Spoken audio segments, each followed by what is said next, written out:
नमस्कार, मैं हूं पंकज श्रीवास्तव। सत्य हिंदी का खास कार्यक्रम सुनिए सच में आपका स्वागत है। आज जानेंगे हिंदी फिल्म उद्योग का एक ऐसा सच जो हमेशा अंधेरे में ही डूबा रहता है, लेकिन लेखक, अभिनेता और फिल्म निर्देशक अनुराग कश्यप ने जाने अनजाने इस पर टॉर्च की रोशनी फेंक दी है। दरअसल 19वीं सदी के महान समाज सुधारक ज्योतिबा फुले पर बनी फिल्म पर सेंसर बोर्ड की चली कैंची से भड़के अनुराग ने सोशल मीडिया पर कड़ी आपत्ति जताई। इस पर जवाबी हमले शुरू हो गए और बात गाली गलौज तक पहुंच गई। खास तौर पर ब्राह्मण समुदाय को गाली देने का मामला काफी तूल पकड़ गया, जिस पर अनुराग कश्यप ने आखिरकार माफी मांग ली। लेकिन इससे वो गंभीर मुद्दा पीछे छूट गया जो अनुराग ने उठाया था। यह मुद्दा है सेंसर बोर्ड की तानाशाही का। आखिर क्यों सेंसर बोर्ड ऐसी फिल्मों पर कैंची चला देता है जो भारतीय समाज में व्याप्त जातिगत भेदभाव और उत्पीड़न की तस्वीरें सामने लाती हैं? ऐसे एक नहीं, अनेक मामले हैं। सवाल यह भी है कि आजादी के पहले ही अछूत कन्या जैसी साहसी फिल्म बनाने वाला हिंदी फिल्म जगत सामाजिक न्याय से जुड़े प्रश्नों को भूल क्यों गया? क्या इसके पीछे फिल्म निर्माण में जुड़े संसाधनों पर काबिज लोगों का ऊंची जाति का होना है? और क्या उन्हीं हाथों में सेंसर की कैंची भी है जो भारतीय समाज की खौफनाक हकीकत को रुपहले पर्दे की जगह कूड़े के ढेर में पहुंचा देता है? और सबसे बड़ी बात कि सेंसर बोर्ड में नियुक्ति तो सरकार करती है, तो क्यों न माना जाए कि यह सब सरकार की इच्छा से हो रहा है? तो शुरू करते हैं इस तस्वीर से।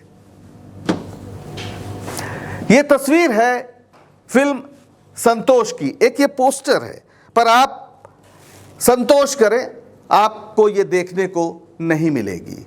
आपको ये शायद पता भी ना हो कि ये जो फिल्म है जो 2024 में बनी, ब्रिटिश भारतीय निर्देशक संध्या सूरी ने इसे निर्देशित किया था और एक ये सामाजिक राजनीतिक क्राइम ड्रामा है जो भारत में जातिगत भेदभाव, पुलिस प्रणाली की हिंसा और लैंगिक असमानता जैसे संवेदनशील मुद्दों पर प्रकाश डालती है।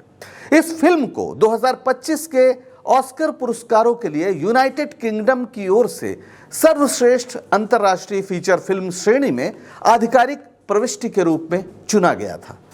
सोचिए, अगर किसी भारतीय मूल के व्यक्ति ने दुनिया में कोई बड़ी ऐसी अगर कामयाबी हासिल की होती है तो कितना उसकी चर्चा होती है, कितनी धूम मचती है, लेकिन इसकी चर्चा तक नहीं हुई। इस फिल्म का प्रीमियर 2024 के कान फेस्टिवल में हुआ था। इस फेस्टिवल में इसके अलावा इसे ब्रिटिश इंडिपेंडेंट फिल्म अवार्ड्स में सर्वश्रेष्ठ पटकथा का सम्मान भी हासिल हुआ। अब सवाल यह है कि पूरी दुनिया में सराही गई ये फिल्म भारतीय दर्शक क्यों नहीं देख पाए? जवाब दिल थाम कर सुनिए। दरअसल जो केंद्रीय फिल्म प्रमाणन बोर्ड है यानी CBFC, इसने इस फिल्म को रिलीज करने की इजाजत ही नहीं दी। उसका क्या कहना है? उसका कहना है कि ये जो फिल्म है ये पुलिस बल की नकारात्मक छवि दिखाती है, जातिगत भेदभाव और लैंगिक असमानता भी दिखाती है, और ये बातें CBFC को बिल्कुल भी नहीं जची। जाहिर है उसने कट लगाने की बात कही, लेकिन निर्माताओं ने CBFC द्वारा सुझाए गए कट को फिल्म की मूल भावना को प्रभावित करने वाला बताते हुए भारत में रिलीज न करने का फैसला कर दिया है। यानी एक ऐसी फिल्म जो एक भारतीय मूल के लोगों ने बनाई, जो दुनिया भर में सराही गई, वो CBFC यानी जिसे हम सेंसर बोर्ड कहते हैं, उससे ये फिल्म हमारे सामने नहीं आ पाई। उसने इस तरह की शर्तें लगा दी। दरअसल ये फिल्म एक युवा महिला की है जिसे अपने पति जो कांस्टेबल था और जिसकी अचानक मौत हो गई थी, उस मौत के बाद उस महिला को नौकरी मिलती है। उसे एक दलित लड़की की हत्या की जांच में शामिल होने का मौका मिलता है और इस प्रक्रिया में भारतीय समाज में जातिगत भेदभाव, लैंगिक असमानता से लेकर इस्लामोफोबिया तक की परतें उघड़ती जाती हैं। CBFC की नज़र में ये सब भारतीय दर्शकों को देखने लायक चीज़ें नहीं हैं। आज हम संतोष की चर्चा इसलिए भी कर रहे हैं क्योंकि महात्मा फुले पर बनी फिल्म के खिलाफ ब्राह्मण संगठनों के प्रदर्शन और सेंसर बोर्ड की आपत्तियों से नाराज होकर अनुराग कश्यप ने संतोष समेत कई दूसरी फिल्मों का भी जिक्र किया है जो सेंसर बोर्ड के इस रवैये की शिकार हुई है। ऐसी ही एक फिल्म है धड़क 2। धड़क 2 एक अंतरजातीय प्रेम कहानी पर आधारित फिल्म है और इसका निर्माण किया है करण जौहर ने। बहुत बड़े निर्माता हैं और वो तमाम ऐसी फिल्में बनाते हैं जो बॉक्स ऑफिस पर काफ़ी सफल होती हैं, लेकिन उन्होंने धड़क बनाने का एक प्रयास किया और ये भी कहा कि एक था राजा एक थी रानी, जात अलग थी, ख़त्म कहानी। लेकिन ये फिल्म अटक गई। हालांकि ये कोई मौलिक प्रयास नहीं था। तमिल फिल्म परियेरुम पेरुमल का हिंदी रीमेक है ये फिल्म, जिसमें सिद्धांत चतुर्वेदी और तृप्ति डिमरी मुख्य भूमिकाओं में है। सेंसर बोर्ड को इसके कुछ दृश्यों पर असहमति है जो जाति से जुड़े सवाल उठाते हैं। हालांकि मूल तमिल फिल्म को बिना किसी बड़ी बाधा के प्रमाण पत्र मिला था, लेकिन धड़क को सीबीएफसी से कड़ी जांच का सामना करना पड़ रहा है। अब एक सवाल है कि इसी देश में दक्षिण भारत में जो फिल्म बनती है, रिलीज होती है, हिट होती है, उसको आखिर हिंदी में बनने पर इतनी परेशानी क्यों झेलनी पड़ रही है। अनुराग कश्यप सेंसर बोर्ड की इसी अपारदर्शी रवैये पर भड़के हुए हैं। महात्मा फुले पर बनी फिल्म की रिलीज टलने की आलोचना करते हुए उन्होंने संतोष से लेकर धड़क 2 तक की याद दिलाई। उन्होंने जो कहा एक बार सुन लिया जाए, पढ़ लिया जाए। अनुराग ने कहा कि धड़क 2 की स्क्रीनिंग के दौरान सीबीएफसी अधिकारियों ने कहा मोदी जी ने भारत में जाति व्यवस्था खत्म कर दी है और इस आधार पर संतोष जैसी फिल्मों को रोका गया। अगर जातिवाद खत्म हो गया है तो ब्राह्मण संगठन फिल्म फुले का विरोध क्यों कर रहे हैं? अब एक गंभीर सवाल है।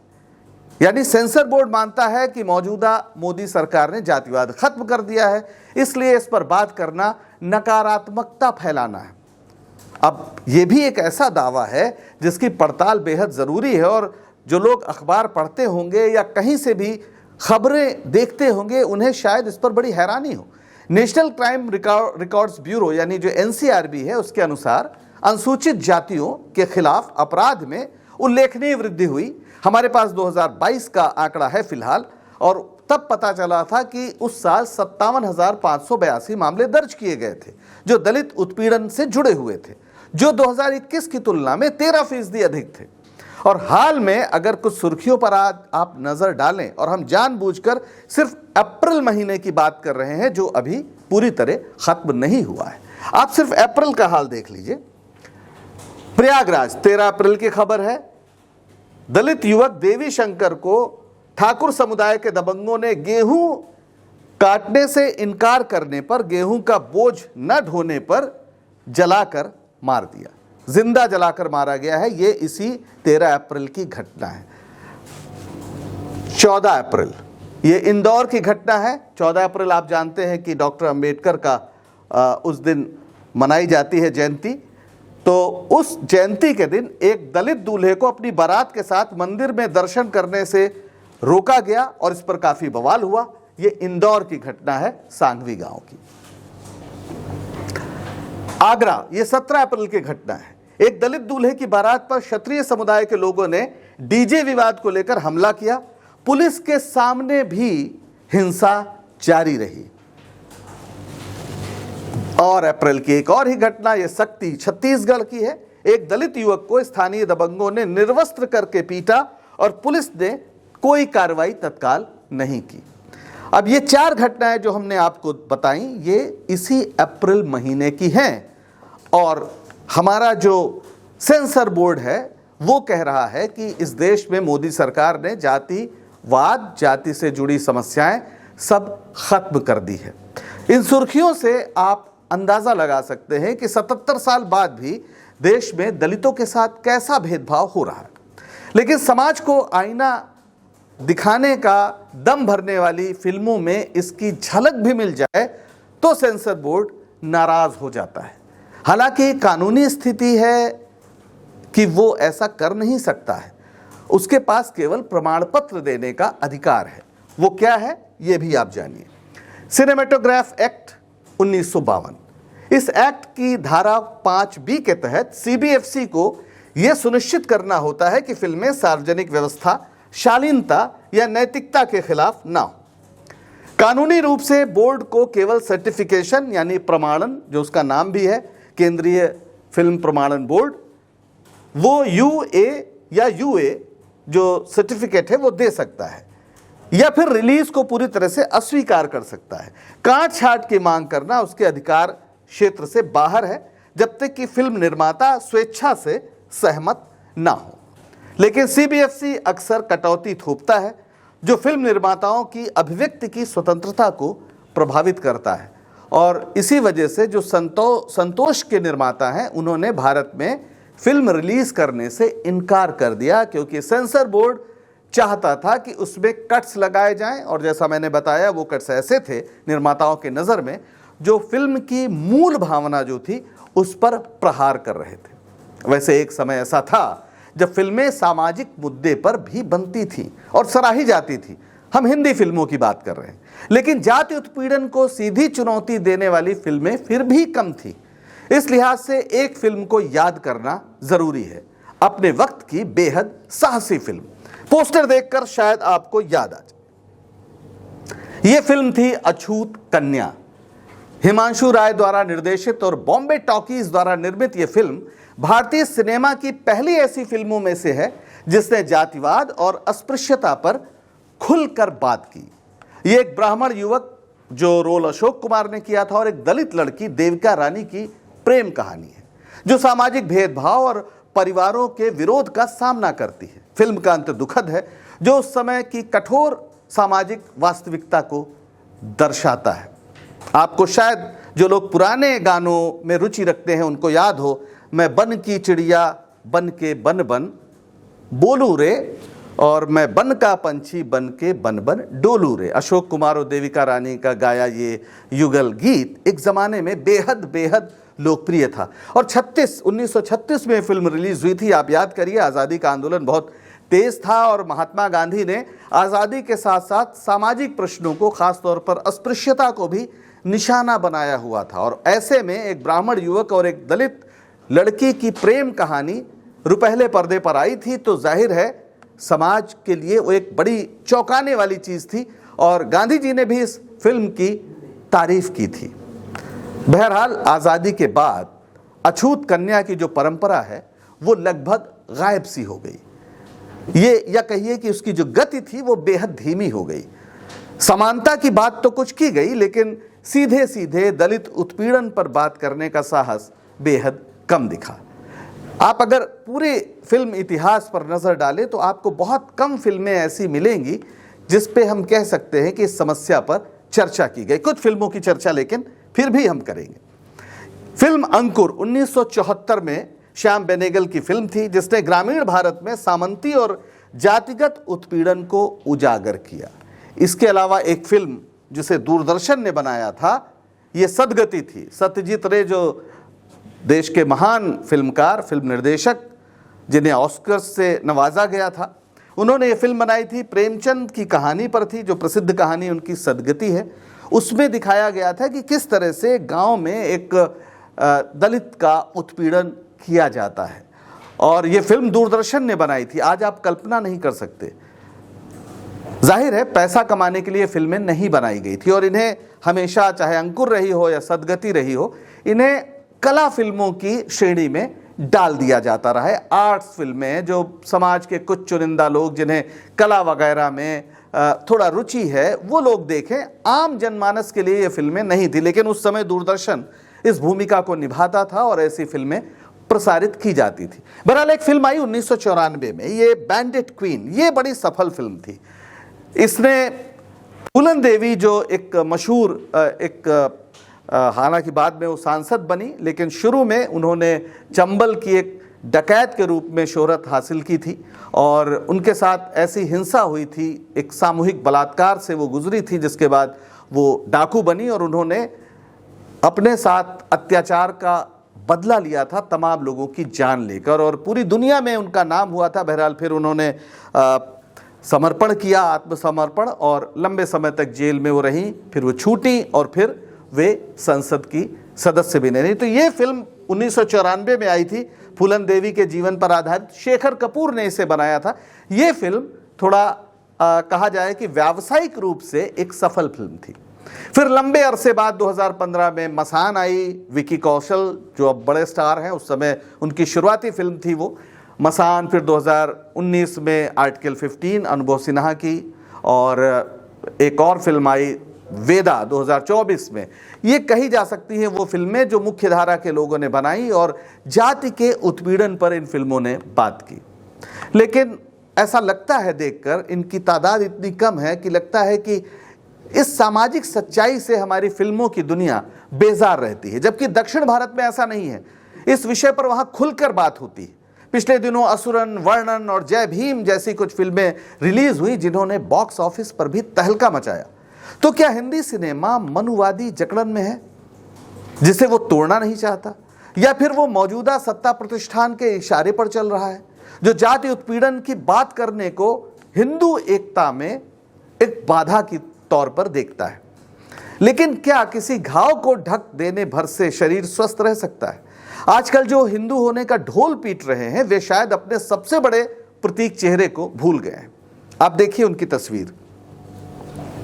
यह है स्वामी विवेकानंद। स्वामी विवेकानंद ने क्या कहा था? जाति एक सामाजिक तानाशाही है जिसे शास्त्रों और पुरोहित वर्ग ने वैधता दी है। यह हमारे समाज में घुसी सबसे बड़ी बुराई है। हमें ब्राह्मण नहीं चाहिए, बल्कि ऐसे साहसी पुरुष चाहिए जिनका हृदय गरीबों, दलितों और अछूतों के लिए जलता हो। ये स्वामी विवेकानंद कह रहे थे। उनसे बड़ा हिंदू तो अभी तक कोई दूसरा नजर नहीं आता। आप डॉक्टर अंबेडकर को भी सुन लीजिए, वो क्या कहते हैं। डॉक्टर अंबेडकर कहते हैं कि जब तक जाति रहेगी भारत सही मायने में राष्ट्र नहीं बन सकता। यानी अगर आपको राष्ट्र बनाना है, जो लोग भी अपने को राष्ट्रवादी कहते हैं, अगर राष्ट्र बनाना चाहते हैं तो जाति व्यवस्था को तोड़ना पड़ेगा। लेकिन दिक्कत यह है कि जो सबसे ज्यादा अपने को राष्ट्रवादी कहते हैं वे इस सवाल के आने पर नाक भौं सिकोड़ने लगते हैं। भारत को सच्चे अर्थों में राष्ट्र बनाने में उनकी कोई रुचि नहीं, वरना फुले पर इतना हंगामा नहीं होता। यानी महात्मा फुले पर जो फिल्म बनी है उसका नाम केवल फुले है, इसलिए मैंने अकेले फुले नाम लिया। उस पर जो इतना हंगामा है वो नहीं होता। आखिर तमाम ब्राह्मण संगठन उसके खिलाफ सड़क पर क्यों आए, जबकि वो एक ऐतिहासिक सच्चाई को सामने ला रही है। और अगर राष्ट्र बनाने में इनकी रुचि होती तो संतोष और धड़क दो को भी सेंसर बोर्ड से परेशानी न झेलनी पड़ती। हम संतोष को जो ऑस्कर तक गई हम देख चुके होते। सेंसर बोर्ड का ये रुख सरकार को खुश कर सकता है, लेकिन यह न सिर्फ अनैतिक और गैर कानूनी है, बल्कि डॉक्टर अंबेडकर की निगाह से देखें तो राष्ट्रद्रोह भी है। हिंदी फिल्में महज मनोरंजन के लिए नहीं हैं, उन्हें समाज का आईना भी समझा जाता है। और अगर समाज में फैली गंदगी इस आईने में नजर नहीं आती तो इसका मतलब है कि इस आईने ने समाज की हकीकत से मुंह मोड़ रखा है। अब आप फैसला खुद करिए कि जो कुछ सेंसर बोर्ड के जरिए हो रहा है वो तानाशाही है, इस देश को एक खास समस्या से पर बात ना हो इसके लिए पूरी कोशिश की जा रही है, फिल्मों और फिल्मकारों को एक तरह से दबाव में रखा जा रहा है, या फिर ये देश के लिए ठीक है। आज के लिए बस इतना ही। उम्मीद है कि थोड़ा कड़वा ही सही लेकिन सच सुनाने का हमारा यह प्रयास आपको पसंद आ रहा होगा। दीजिए इजाजत और बने रहिए सत्य हिंदी के साथ। नमस्कार।